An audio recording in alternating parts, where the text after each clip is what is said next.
You ever get that weird feeling when someone smiles at you, but it doesn't reach their eyes? Yeah, that's the kind of smile my mother-in-law gave me the night she brought over homemade soup. She set it down on the table and said, "For you, dear." Sweet, right? Except the way she said it, too sweet, too calm, sent a chill straight down my spine. I laughed it off, of course. I mean, come on. She's my husband's mom, not a character from a true crime podcast. But let's just say I should have trusted that feeling, because 5 minutes later, everything went silent. Okay, let me back up. My name's Lily. I've been married to Jason for 3 years, and if you think marriage automatically makes you family, clearly you've never met his mother. From day one, she treated me like the intruder who broke into her perfect little kingdom. The passive-aggressive comments, chef's kiss. The random accidents that just happened to ruin my clothes.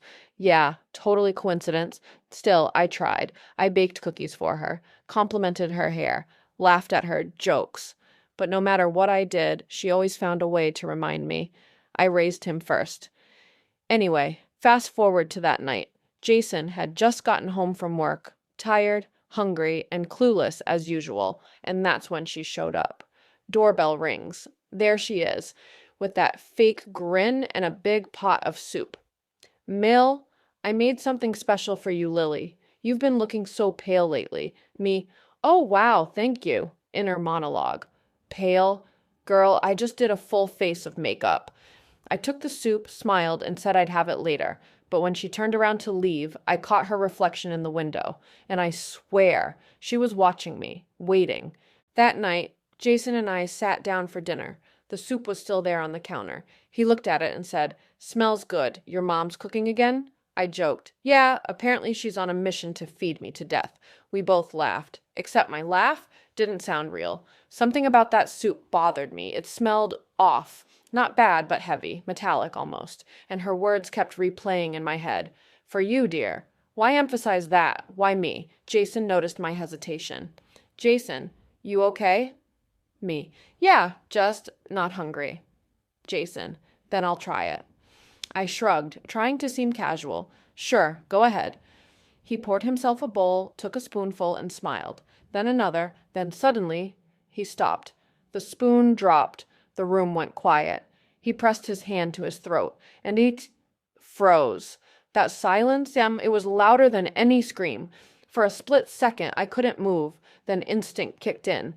I ran, grabbed the phone, called 911, screaming something about an allergic reaction. The paramedics came. They saved him. Barely. Later that night, the doctor said something strange.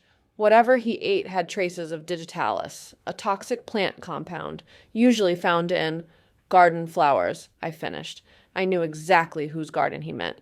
Here's the thing about me. I'm not the kind of woman who gets mad and throws a fit. I get quiet. And when I'm quiet, that's when you should worry. So I played along. Visited my mother-in-law, brought her cookies, smiled, thanked her for saving Jason's life. She acted innocent, of course. Oh, poor thing. Maybe the soup spoiled. Yeah, sure, Karen. Weeks passed. She thought she'd won. But I had a plan. One night, I invited her over for dinner, told her I wanted to make peace, cooked her favorite dish, mushroom risotto. She bragged all the time about how much she loved wild mushrooms.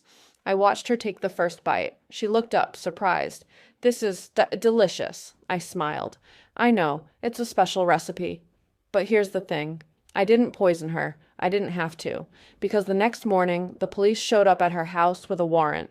Remember that soup? Turns out the hospital ran a test.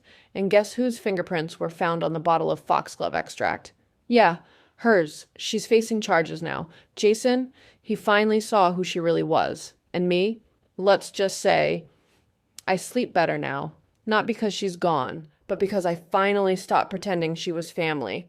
So tell me, what would you have done if someone said, "For you, dear," with that kind of smile? Would you trust it, or would you do what I did? If you enjoyed this story and you love psychological twists like this, make sure to hit subscribe, because the next story, let's just say, revenge tastes a lot better than soup.